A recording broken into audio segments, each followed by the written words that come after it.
আবার কেউ কয় হুজুর খতম তারাবি ছাড়া তো তারাবি হবে না। এটা কোন যুগের ফতোয়া? আমার নবী পাক সাল্লাল্লাহু আলাইহি ওয়াসাল্লাম কোরআনের হাফেজ ছিলেন না? আরে কথা বলেন না, কোরআনের হাফেজ ছিলেন না? সাহাবায়ে কেরাম কোরআনের হাফেজ ছিলেন না? নবীজি বলেছেন ফরজ নামাজের বিধান, ফরজ নামাজের বিধান, ফরজ নামাজের যখন জামাত তুমি পড়াবা, মৌলভী সাহেব, ইমাম সাহেব সাবধান, জামাতের ভিতরে সবচাইতে দুর্বল মুসল্লির উপর সিস্টেম করে তুমি কেরাত পড়বে, সুবহানাল্লাহ পড়বে না? ফরজ নামাজে দুর্বল মুসল্লির দিকে তাকায়, দুর্বল মুসল্লি মানে নামাজ পড়তে হবে যদি সে পড়ে যায়, নামাজ পড়তে হবে যদি তার সমস্যা হয়, এইরকম দুর্বল ব্যক্তির দিকে তাকায়া তুমি সেই রকম সূরা কেরাত দিবে, 3 আয়াত দিলেই যথেষ্ট, এরপর আরো কিছু বাড়াতে পারা, কিন্তু পাইকারি দরে পড়ো না, নিজেকে জাহির করো না আমি অনেক সূরা জানি, তোমার মতো সূরা গিরিশচন্দ্রও জানতো। ভাই জাহানুরা আমার, নামাজ পড়তে গিয়ে নিজেকে জাহির করবেন না। নামাজের মধ্যে আপনি সূরা ইয়াসিন পড়তেছেন, আমাদের সূরা ইয়াসিন মুখস্থ আছে, আপনি হাফেজে কোরআন, আমরা ক্লাস 3-5 থাকতে আমরা হেফজ কমপ্লিট করছি। আপনি কি বলাতে যাচ্ছেন? আপনি শুধু সূরা পড়া জানেন, আর কেউ সূরা পড়া জানে না। আপনি ধরছেন তো ধরছেন, চলতেইছে, এ চলা আপনার জন্য চলতে পারে, মুসল্লি যদি কষ্ট অনুভব করে ওর নামাজ বাতিল হয়ে যাবে, ওই বাতিল নামাজের দায় আপনার উপর বর্তাবে। ভাই জাহানুরা আমার, ইসলামিক শরীয়ত ফরজ নামাজে যেহেতু সূরা কেরাত চিন্তা ভাবনা করে পড়তে বলা হলো, সেখানে নফল, মুস্তাহাব, সুন্নত বলেন, আর সুন্নতে মুআক্কাদা, আলাল কিফায়া বলেন। সাহাবায়ে কেরামের আমল দ্বারা সুন্নতে মুআক্কাদা হয়েছে তারাবির নামাজ, যারা বলেন কার আমল দ্বারা? সাহাবায়ে কেরামের ইজমাত দ্বারা সুন্নতে মুআক্কাদা হয়েছে, কিন্তু জামাত সুন্নতে মুআক্কাদা নয়। অন্য নামাজে, ফরজ নামাজে ইচ্ছা করে জামাত তরক করলে সুন্নতে মুআক্কাদা তরকে কবিরা গুনাহ হয়, কিন্তু তারাবির নামাজে জামাতে শরীক না হলে তার গুনাহ হবে না। সুবহানাল্লাহ পড়বেন না করে? সুন্নতে মুআক্কাদা নয়, আপনার জন্য অফার রাখা হয়েছে, জামাতে পড়লে আপনি সওয়াব পাবেন 27 গুণ। কত গুণ? একা পড়লেও আদায় হয়ে যাবে। যাই তারাবির জামাতে পুরুষের জন্যই জামাত শর্ত রাখা হয় নাই। যেই তারাবির নামাজে আপনার আমার নবী নিজে কোনদিন খতম তারাবি পড়েন নাই, আল্লাহর কসম দুনিয়ার কেউ দলিল দিতে পারবেন না। নবী পড়েছেন সারাটি জীবন সুন্নত সূরা তারাবি। কি তারাবি জোরে বলেন? খতম তারাবি চালু করা হয়েছে মানুষের সুবিধার জন্য। এই মাসে যেন একটা মানুষ কোরআন শরীফ শুনতে পারে, কোরআনের খতমের সওয়াব পায়। ওই সওয়াব পেতে গিয়ে আপনি কি বুঝতে পারছেন না? তারাবির 20 রাকাতের 1 রাকাত নামাজ যদি কেউ কম পড়ে, সাহাবায়ে কেরামের ইজমা অস্বীকার হয়ে যাবে। কথা হচ্ছে না কেন? সাহাবায়ে কেরামের ইজমা অস্বীকার হয়ে যাবে। ভাইজান, সময় পার হয়ে যাচ্ছে, কিন্তু আমার দুঃখিত, আমি আপনাদের একটু কষ্ট দিচ্ছি, কষ্ট হচ্ছে না? একটু বোঝার চেষ্টা করুন দয়া করে। ডক্টর আশরাফ পাগলা হয় নাই। ডক্টর আশরাফ আপনাকে কোরআন সুন্নাহর দলিল ডকুমেন্ট সাপেক্ষে জেনুইন সাহাবায়ে কেরাম থেকে আসা সঠিক ইসলামের বারোটা জানিয়ে দিচ্ছেন। ইচ্ছা হলে মানুন, না হলে না মানুন, দেখা হবে কিয়ামতের দিন ইনশাআল্লাহ। কে কি জন্য কি করেছেন? আমার নবী হাফেজে কোরআন, জীবনে কোনদিন তারাবি জামাতে পড়েন নাই। হুজুর পাক সাল্লাল্লাহু আলাইহি ওয়াসাল্লাম জীবনে তারাবিকে 20 রাকাত তারাবি পড়েছেন তিনি, কিন্তু কোনদিন তিনি খতম তারাবি পড়েন নাই। কথা বলেন কেন? খতম তারাবি হুজুর পড়েন নাই।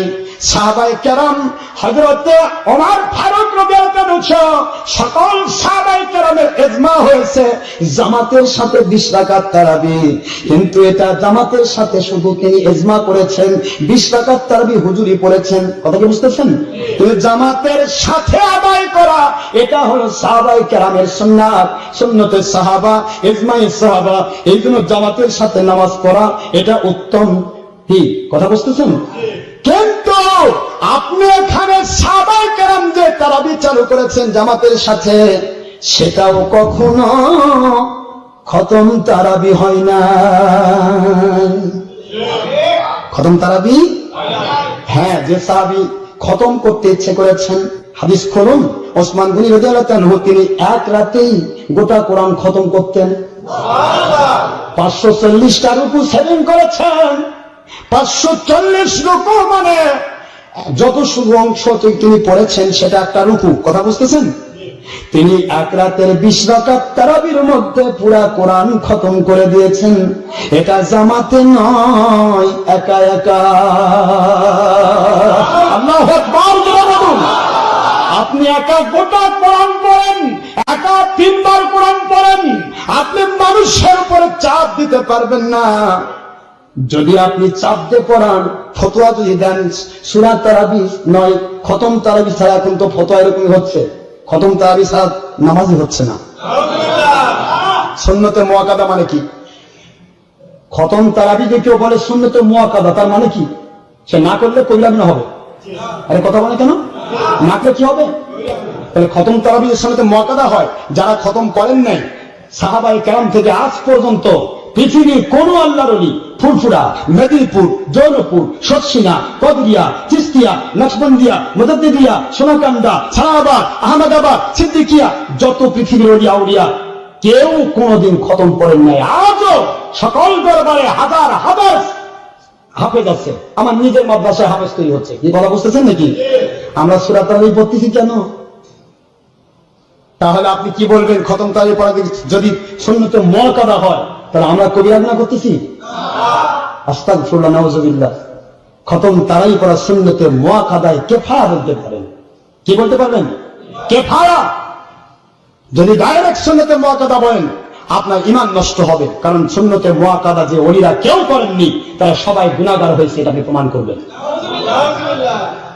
সূরা তারাবি খাস সুন্নতে অন্তর্ভুক্ত। খতম তারাবি 100% জায়েজ। আবার বলেন খতম তারাবি নেগলেক্ট করতেছি। 100% জায়েজ। কিন্তু জায়েজকে টিকাতে গিয়ে এসে যদি মশা মারেন আর 20 রাকাত তারাবি বাদ দেখো এতক্ষণ দাঁড়িয়ে থাকা যায়, 8 রাকাত করে দিয়ে দেব। কথা বলছেন না কেন? তারাবি নামাজটা যদি স্বাভাবিকভাবে সূরা তারাবি পড়তেন, আপনি 20 রাকাত তারাবি পড়তে মানে বুঝতেই পারবেন না কোন দিকে পার হয়ে গেল। আর আপনি যখন খতম করতে যাচ্ছেন, তখন এই যে 1.5 ঘন্টা 2 ঘন্টা ধরে পড়তেছেন, এই পড়ার প্রতি তার এনার্জি যদি ফেল করে, পিছনে মুসল্লি যদি এনার্জি ফেল করে, যদি সে মনোযোগ দিয়ে কোরআন না শোনে, তাই আসলো সুন্নত করার জন্য গেল ফরজ ওয়াজিব তরক করে। কোরআন পড়লে শোনা কি ওয়াজিব না? ওয়াইদা কুরিয়াল কোরআন ফাসতামিউ লাহু আনসিতু লাআল্লাকুম তুরহামুন। কোরআন শরীফের সূরাতুল আরাফ আপনার 9 নম্বর 7 নম্বর সূরা 9 নম্বর পারা 204 নম্বর আয়াত, আল্লাহ বলেন যখন কোরআন তেলাওয়াত হয় তখন শোনো এবং চুপ থাকো। এই যে শোনো আর চুপ থাকা, কেউ আসে মশা মারতেছেন, কেউ ফুস করে বলে থাকতেছেন, যখন সেজদাতে আলোক করে লাভ দিয়ে সেজদা যাচ্ছেন, রুকু যাচ্ছেন, আবার কেউ 20 রাকাতের জায়গায় 8 রাকাত করে দিচ্ছেন দৌড়। 20 রাকাত তারাবির 1 রাকাত তারাবি থেকে কম পড়ে। আমার আহলে সুন্নাত ওয়াল জামাতের ফতোয়া, সাহাবায়ে কেরামের ফতোয়া, 1 রাকাত তারাবি থেকে কেউ কম পড়ে 1 রাকাত। কয় রাকাত? যোহরের নামাজের পূর্বের 4 রাকাতে যদি 1 রাকাত কম করেন বা বেশি করেন, নামাজ হবে না। যোহরের পরে 2 রাকাত, ফজরের আগে 2 রাকাত, মাগরিবের পরে 2 রাকাত, এশার পরে 2 রাকাত, তারপরে যে জুমার দিনে জুমার আগে 4 রাকাত আপনার সুন্নতে মুআক্কাদা কবলাল জুমা, জুমার পরে 2 রাকাত, ফরজের পরে 4 রাকাত সুন্নত বাদাল জুমা। কথা বুঝতেছেন নাকি? এবং 2 রাকাত ওয়াক্তের সুন্নত। জুমার দিনে 10 রাকাত ওয়াক্তের সুন্নত সহ 10 রাকাত, এটা হলো আপনার সুন্নতে মুআক্কাদা। ইচ্ছে করে 1 রাকাত তরক করলে সে কবিরা গুনাহ হবে। কি জবানা কি হবে? কবিরা গুনাহ হবে। এগুলি যেরকম 1 রাকাত কমও করা যাবে না, বেশিও করা যাবে না, নামাজ তো হবে না, বরং আল্লাহর সাথে তামাশা করার কারণে গুনাহ হবে, ঈমান নষ্টের কারণ হবে। তারাবিহের নামাজ সাহাবায়ে কেরামের ইজমা 20 রাকাত তারাবি পড়তে হবে। 1 রাকাত কম করলে ওই ব্যক্তি কবিরা গুনাহে গুনাহগার হবে। এখন যদি সূরা তারাবি হতো, হয়তো তার ব্যালেন্সটা ঠিক থাকতো, সে হয়তো 20 রাকাত তারাবি পড়তো। সূরা তারাবি নাই, ইচ্ছা মতো 8 রাকাত, কেউ 12 রাকাত, কেউ 3 রাকাত করে দিচ্ছে দৌড়। এগুলার দায়গুলা বর্তাবে যারা খতম তারাবি চালু করেছেন। মনে রাখবেন ভালো করে। আপনি খতম তারাবি চালু করলেই হবে না, আগে দেখবেন আপনার মুসল্লি শুনতে পারবে কিনা। যদি সবাই মনোযোগে শুনতে পারে, আলহামদুলিল্লাহ, আলহামদুলিল্লাহ, খুবই ভালো। খুবই কি কথা বলেন কেন? খুবই ভালো। পড়াও ঠিক হতে হবে, শোনাও। যে পড়াচ্ছে পড়তেছে তারাও তো চুক্তি করে আসে, ভাই তুই যান ধরিস না ভুল, দুই হাফেজ আগে ছুটি করে, এই হাফেজ পড়ে যাচ্ছে, এক পৃষ্ঠা পার হয়ে আরেক পৃষ্ঠা যাচ্ছে, হজবরল পিছনে হাফেজ চুপ করে থাকে। আমি নিজে তো দেখেছি, কিন্তু চুপ করে থাকে। ভাই কি লোকমা দাও না কেন? ও আমার তো মনেই নাই।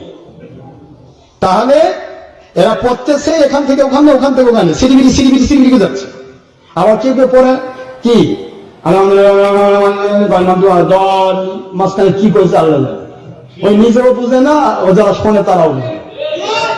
এই পড়াতে খতম তারাবি, এটা সূরা খতম তারাবি আদায় হবে না, বরং ওয়াজিব তরকের কবিরা গুনাহে গুনাহগার হবে।